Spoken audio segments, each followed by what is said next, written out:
Merci pour votre fidélité au programme de la 7TV. Mesdames et messieurs, il est 13h. Bonjour et bienvenue dans ce journal. À la une de cette édition, publication hier lundi du rapport d'exécution budgétaire tant attendu. Ces documents révèlent une mobilisation accumulée des ressources, notamment internes, et un fort taux d'exécution des dépenses au premier trimestre 2025. Toutefois, la dette publique reste élevée, soulignant la nécessité d'une gestion rigoureuse des finances publiques.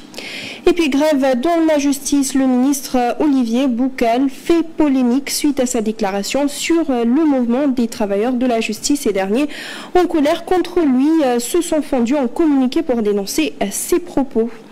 Et cette grève affecte même dans les instances du foot local, il faut le noter. La commission électorale de la FSF a annoncé alors la prorogation de 72 heures du délai initial de dépôt de candidature. Le motif avancé par la commission est justement lié à la grève des syndicats des greffiers dans le secteur de la justice. Voilà tout pour l'essentiel des titres. Le développement, c'est tout de suite.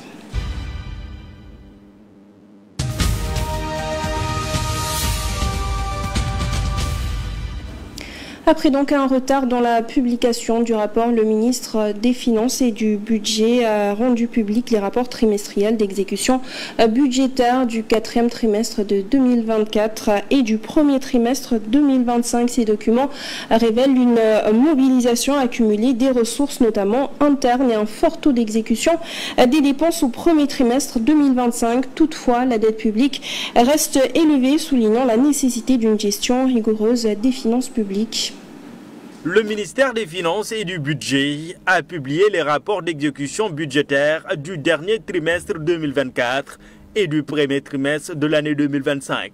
À la fin du mois de mars 2025, les ressources mobilisées dans le cadre du budget général atteignent un peu plus de 1027 milliards de francs CFA, soit près de 21% des prévisions annuelles, une hausse d'environ 10% par rapport à la même période de l'année dernière. Les ressources internes du budget général ont représenté l'essentiel des recettes, atteignant 1019,82 milliards pour un objectif trimestriel de 1060,70 milliards, soit un taux de réalisation de 96,15%. Constitué de recettes fiscales et non fiscales, le recouvrement de ces ressources internes enregistre une progression de 12%. Par rapport à la même période de l'année 2024. Du côté des financements extérieurs, les dons restent encore très modestes, avec seulement 8 milliards de francs CFA destinés essentiellement à des projets d'investissement. Les dépenses, elles, s'élèvent à 1419 milliards de francs CFA pour le premier trimestre de l'année 2025. Ce montant correspond à un taux d'exécution très élevé, 99,97% des crédits liquidés. Mais cette dynamique s'accompagne d'un niveau de dette très important. La dette globale des 176 structures publiques est estimée à 792,88 milliards de francs CFA. Elle comprend 262,67 milliards de dettes d'exploitation et 530,21 milliards de dettes bancaires. Une situation budgétaire en amélioration sur le plan des recettes, mais qui appelle à une gestion rigoureuse de la dépense et de l'endettement. Climat social dans le secteur public avec la passe d'armes entre le ministre Olivier Boucal et les travailleurs de la justice déjà en grève. Le ministre de la fonction publique avait dernièrement qualifié leur grève de forme de chantage que le gouvernement n'entend pas tolérer. Les greffiers ont alors répliqué dans un communiqué et défendent la légitimité de leur mouvement d'humeur. Le torchon brûle entre les travailleurs de la justice et le ministère de la fonction publique. Dans un communiqué au ton ferme, les syndicats Sudjust et UNTJU dénoncent vigoureusement les propos d'Olivier Boucal qui a qualifié leur mouvement de grève de chantage. Tous ces syndicats sont signataires en vérité du pacte. Nous sommes en train d'élaborer actuellement notre plan de mise en œuvre du pacte. Et malheureusement, je vois encore des gens retomber dans les mêmes pratiques que nous connaissions qui donnent l'allure du chantage. Nous ne manquerons pas, nous, parti gouvernemental, donc de prendre les dispositions nécessaires pour voir comment arrêter tous ces mouvements d'humeur qui, en vérité, n'ont pas de sens. Une sortie jugée indigne d'un responsable de son rang. Les syndicalistes fustigent une déclaration malheureuse, révélatrice selon eux d'un malaise plus profond dans la gestion des conflits sociaux par le gouvernement. Il reproche au ministre son manque de sérénité et sa légèreté dans l'analyse d'une mobilisation légale encadrée par la Constitution. Dans le texte, il rappelle que la signature d'un pacte de stabilité sociale ne saurait annuler le droit de grève, un droit fondamental et inaliénable. Mieux, ils accusent le ministre d'avoir prié par son silence, alors que les préavis de grève ont été déposés depuis février 2025, sans qu'aucune réunion de concertation n'ait été convoquée. Le ton est donc clair, les travailleurs de la justice n'entendent pas se laisser intimider, ils exigent le respect de leurs droits, la considération due à leur profession et appellent à des solutions concrètes pour sortir de la crise. Le dialogue social, affirme-t-il, ne saurait se faire à coups de déclarations incendiaires. Les travailleurs de la justice sont en grève donc pour 72 heures, une situation qui est à l'origine du dysfonctionnement au niveau du tribunal de Dakar. Sur place, les Sénégalais ont dénoncé la situation et invitent les autorités à réagir au plus vite. Situation un peu compliquée parce que je vois des Sénégalais qui viennent de sortir au niveau du tribunal. Il y en a même quelqu'un qui avait besoin d'un casier judiciaire. Il n'a pas pu en avoir et puis je vois qu'il est un peu découragé. Nous avons des papiers à régler urgemment. Alors on vient, on nous dit qu'ils sont en grève. Là, c'est dommage. Ils ont le droit de revendiquer ce que l'État leur doit. Parce qu'il paraît qu'il y a des accords qui ont signés. Il suffit maintenant de les mettre en application. Vraiment, c'est des désagréments. Oui, vraiment, ce sont des désagréments. Les gens font le déplacement en vain. Il faut qu'ils sachent que c'est un service public. Hein? Il y a le service minimum qui est maintenu. Hein? Il y a le service minimum qui est maintenu, je suis là. Face à toute cette situation, une grande question, le pacte social signé il y a de cela quelques mois serait-il déjà mis à mal? La multiplication des mouvements de grève soulève alors la question. Mais pour Babo Amadouba, directeur général de 3FPT, ce n'est pas le gouvernement qui manque à ses engagements aujourd'hui, mais les syndicalistes qui se montrent impatients. Il les appelle alors à faire preuve de patience le temps que les mesures convenues soient pleinement mises en œuvre. Oui, en fait, il faut revenir sur qu'est-ce qu'on a mis dans le pacte social. Dans le pacte social, il y avait trois entités. Il y avait le gouvernement, qui représente l'État du Sénégal. Il y avait les travailleurs qui étaient représentés par les syndicats. Il y avait aussi le patronat. Maintenant, lorsqu'on a commencé le débat, chacun a montré ses attentes. Le gouvernement a donné ses attentes, les syndicalistes les attentes, ainsi que le patronat. La deuxième partie, maintenant, chacun s'est engagé. Le gouvernement s'est engagé. Le patronat s'est engagé, le syndicaliste s'est engagé. Maintenant, la question qu'on doit se poser, qui n'a pas respecté son engagement? Souvent, les gens sont pressés. Parce que moi, je me dis, dans toute chose, il y a trois phases qu'il faut forcément respecter, agencer. Il y a d'abord une phase analytique. Tu analyses la situation dans laquelle tu vas faire des promesses. Ensuite, il y a la phase stratégique. Je prends des décisions. Voilà ce que je compte faire avec les moyens. Enfin, la phase opérationnelle.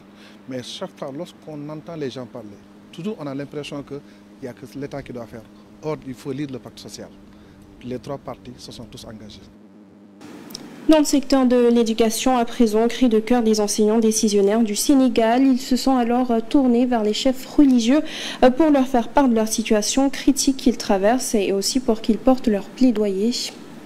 La situation très critique, dont on peut citer les deux décrets qui sont en attente très longue d'une signature des autorités étatiques. Et ça ne date pas d'aujourd'hui. On peut citer 10 à 15 ans que ce décret tarde à être publié au bénéfice des enseignants décisionnaires. Ensuite, parmi les points revendicatifs, il y a l'augmentation de l'âge de la retraite de 60 ans à 65 ans. Mais aussi, il y a ce qu'on appelle l'imputation budgétaire. L'imputation budgétaire, cela va permettre aux retraités, enseignants décisionnaires retraités et leurs familles de continuer à bénéficier des soins au niveau de nos structures sanitaires. Le Premier ministre Ousmane Sonko avait appelé à un dialogue dont nous avons signé un pacte. Et ce pacte, depuis lors, n'a pas été respecté par le gouvernement du Sénégal, mais aussi par les ministres et le président de la République. Situation de tension également hier au niveau du parking du stade Léopold Sédar Senghor. Un examen d'auto-école a été suspendu par la police à coup de tir de grenades lacrymogènes. Le secrétaire général de l'amicale des moniteurs a alors déploré ces agissements des forces de l'ordre. Selon Khalifa Ndiaye, la police leur a notifié une absence d'autorisation pour occuper le parking. L'examen de conduite organisé ce lundi au niveau du parking du stade Léopold Sédar Senghor a finalement été suspendu. Les forces de défense et de sécurité ont dispersé le rassemblement avec des tirs de grenades lacrymogènes.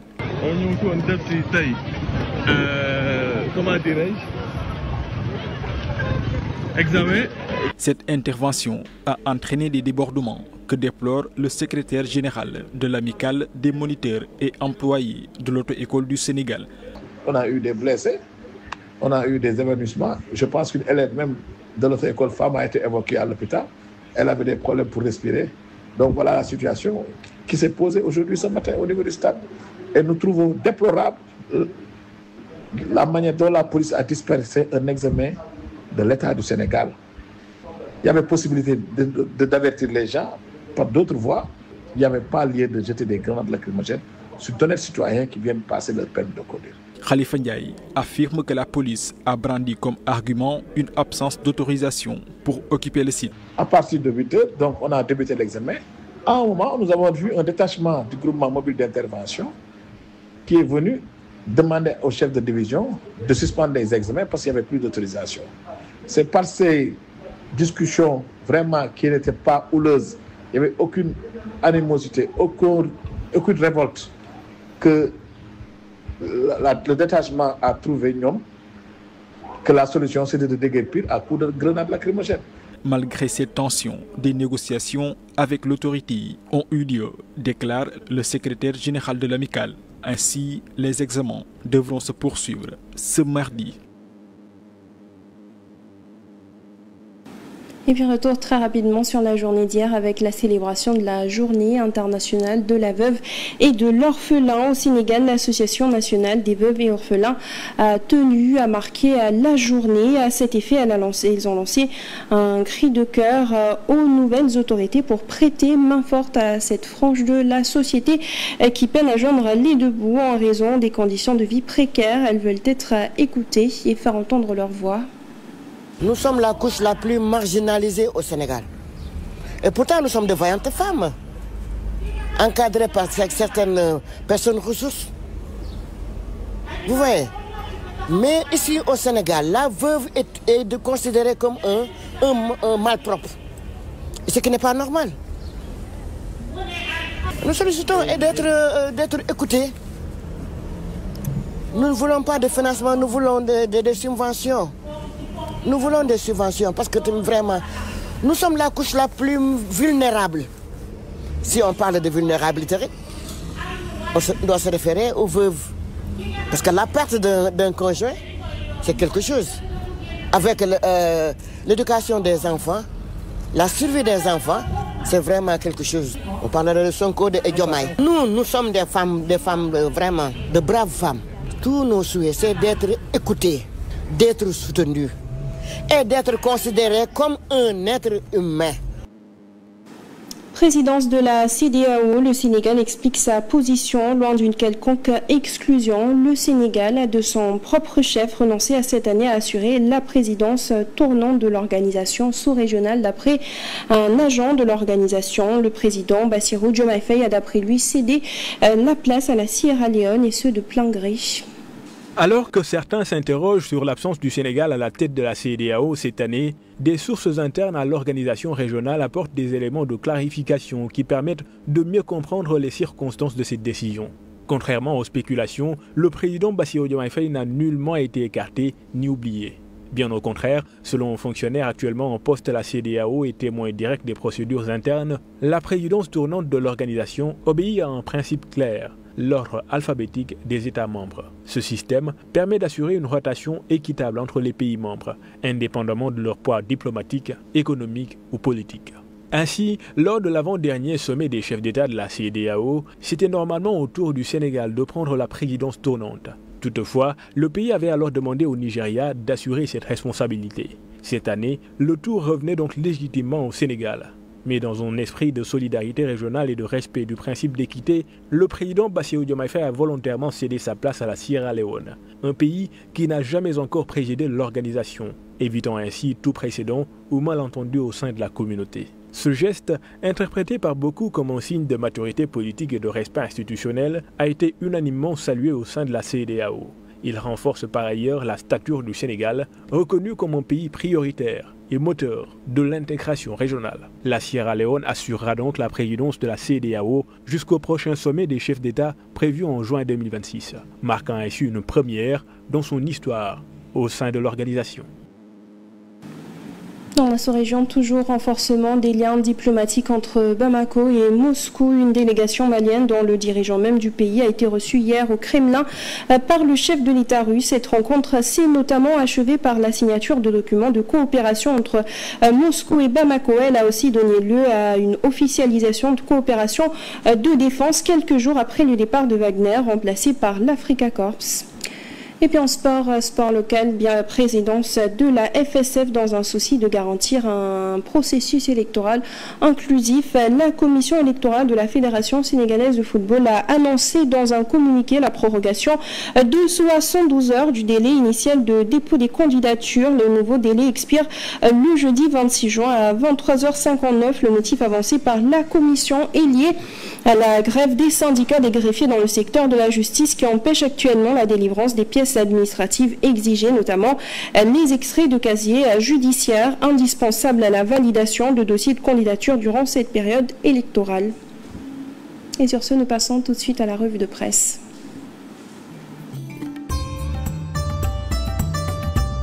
Bonjour, nombreux sont les journaux qui sont revenus sur le rapport d'exécution du budget de l'État portant sur fin 2024 et début 2025. Son Sud Quotidien, les deux rapports trimestriels d'exécution budgétaire du 4e trimestre 2024 et du 1er trimestre 2025 réclamés avec instance par l'opposition et la société civile ont été rendus publics.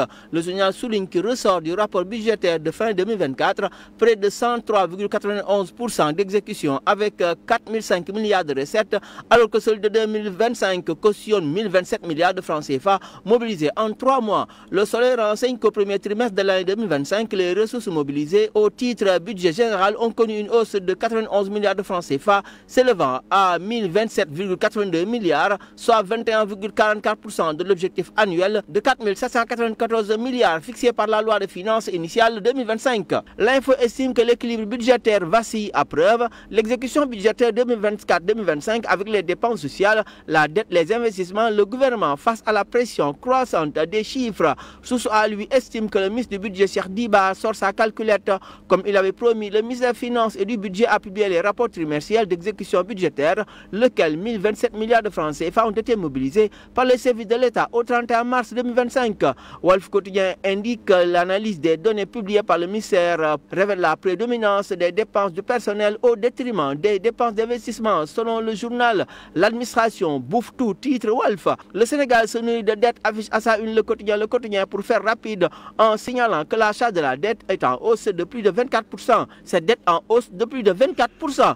Enquête également est d'avis que l'investissement public stagne avec à peine 2,64 milliards engagés en investissement direct sur ressources internes, alors que l'État a mobilisé plus de 1000 milliards de francs CFA au premier trimestre 2025, soit 21,4% de prévision annuelle. L'analyse de l'économiste Thierno Diop fait la une de la Tribune sur le journal. Sur 245 milliards attendus de financement extérieur, seuls 8 milliards ont été mobilisés, soit moins de 4%. Selon l'expert, le journal résume comme suit son analyse générale de la situation: quand l'État collecte plus, investit moins et demande toujours plus au peuple. Les Échos lui fait état de graves pénuries de sucre dans la banlieue, impossible d'en trouver selon le journal. Mais son Rewmi Quotidien, c'est l'État qui monte au créneau et dément. Le journal souligne que l'État avertit contre toute spéculation. L'Observateur lui a fait état du silence d'El Malick Ndiaye sur le marché des véhicules pour les députés, le sucre de corps et l'appui Tabaski. Mais le Peuple Quotidien lui titre: plus une assemblée d'urgence malgré les réformes annoncées en grande pompe. Ce sont des charges pléthoriques selon le Peuple Quotidien. En sport, record sur Pape Thiaw, sa capacité à gérer le groupe, le jeu séduisant, Pape une légitimité croissante, titre record. Bonne lecture.